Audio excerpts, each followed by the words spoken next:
Shalom saudaraku, shalom teman-teman, apa kabar? Senang sekali saya Ingvi Rizky Ramadan. Saya seorang murtadin yang berasal dari kota Surabaya. Bisa menjumpai teman-teman lagi di hari ini. Sekarang sudah malam, selamat istirahat yang sedang rebahan. Sudah pukul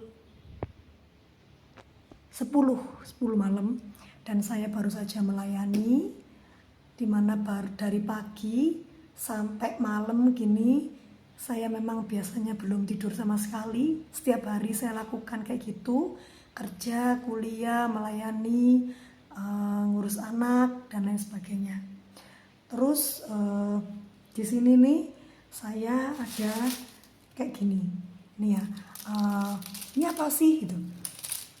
Teman-teman pernah nggak teman-teman ingat saya ini kan sakit miom ya. Terus dokternya tuh agak ketus mengatakan ya sudah nikmati saja penderitaanmu karena nggak bisa, ini tuh nggak bisa sembuh kalau nggak operasi. Nah sedangkan kalau mau operasi pun harus besar banget. Nah sedangkan saya ini sedang ukurannya, tapi saya nggak bisa dikasih kayak suntik hormon atau pil KB, karena sebenarnya yang bisa menghambat itu kayak pil KB atau hormon. Saya nggak bisa karena kulit saya tuh sensitif banget. Jadi kalau saya minum pil-pil kayak gitu itu langsung kulit saya tuh kayak melepuh semua gitu loh. Nah akhirnya saya mencoba untuk menikmati penderitaan ketika saya sedang kambuh sakit banget. Tapi terus di sini saya tuh nggak lagi promosi, nggak banget. Saya tuh cuman ini tuh ada hubungannya dengan pelayanan saya. Akhirnya kan saya minum herbal gitu loh, herbal dari Sulawesi sama juga herbal dari Banyuwangi. Nah terus apa hubungannya dengan kesaksian saya hari ini? Tadi saya itu pelayanan doa di komunitas yang separohnya murtadin, separohnya juga orang yang baru bertobat, yang dimana dia memang sudah Kristen, kemudian jalan hidupnya berliku-liku dan dia bertobat. Tuhan mempertemukan saya dengan komunitas ini dan saya ingin membimbing dan memuridkan mereka supaya mereka tetap kuat di dalam Tuhan. Nah pada waktu tadi itu saya itu membuka ruang kesaksian dan ternyata ada salah satu anggota persekutuan itu yang sakitnya itu tumor di bagian perut juga, jadi ada benjolan di perut. Jadi kalau saya itu kata dokternya tuh di rahim, jadi dia itu di perut bagian bawah. Saya nggak seberapa ngerti kayak gitu ya. Dia keluarnya sama kayak saya kalau mohon maaf kalau lagi datang bulan itu sakit banget. Nah karena saya itu sakit, maka saya bisa merasakan orang sakit. Aduh saya kasihan banget gitu ya. Terus dia itu ternyata benjolannya itu sudah besar dan harus dioperasi. Dan ketika dokternya ini menyuruh orang ini untuk operasi, dia bilang dia nggak mau operasi. Lalu saya tanya kenapa? Kamu kan pakai BPJS. Iya saya pakai BPJS, tapi setelah operasi pasti kan ada masa pemulihan setidaknya 2 bulan. Nah gimana cicilan-cicilan saya? Gimana bayar sekolah makan anak-anak? Saya ini single parent dengan 3 orang anak. Dan saya cuman kerja untuk memijat orang ke orang gitu aja. Jadi kalau saya misalkan pemulihan saya nggak bisa pijat. Jadi saya nggak bisa makan sama anak-anak. Aduh sama kayak saya juga kalau nggak kerja saya nggak makan. Gimana? Kalau misalkan masa pemulihan juga saya nggak bisa kerja 1 bulan. Saya mungkin seperti itu. Jadi saya juga aduh gimana ya. Terus saya itu ingat gitu. Oh iya saya tuh setiap hari kan minum ini gitu loh. Minum akar daun ini ya. Ini dari Sulawesi tuh, sama ini air sulingan. Ini air sulingan dari Banyuwangi.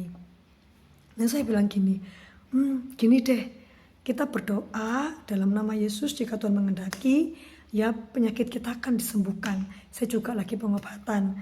Nah, gimana kalau saya mau kasih ibu itu akar daun. Ini akar daun dari Sulawesi ini ya, direbus terus jadinya tuh kayak gini.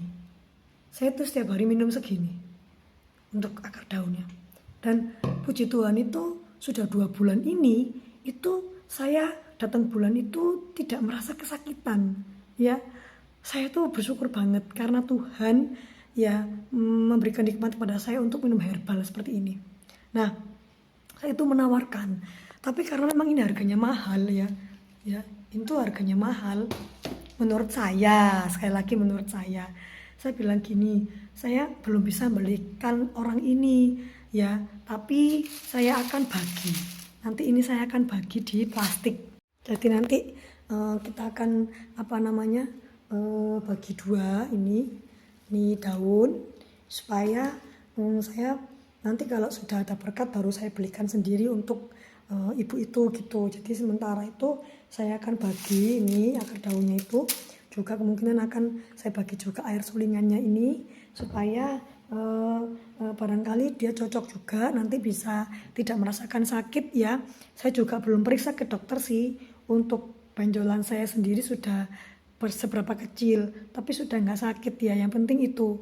Jadi supaya ibu ini tuh bisa keinginannya tuh bisa sembuh pasti, tapi ketika belum sembuh setidaknya masih tidak kesakitan, dan ini tuh katanya bisa mengecil benjolannya tuh.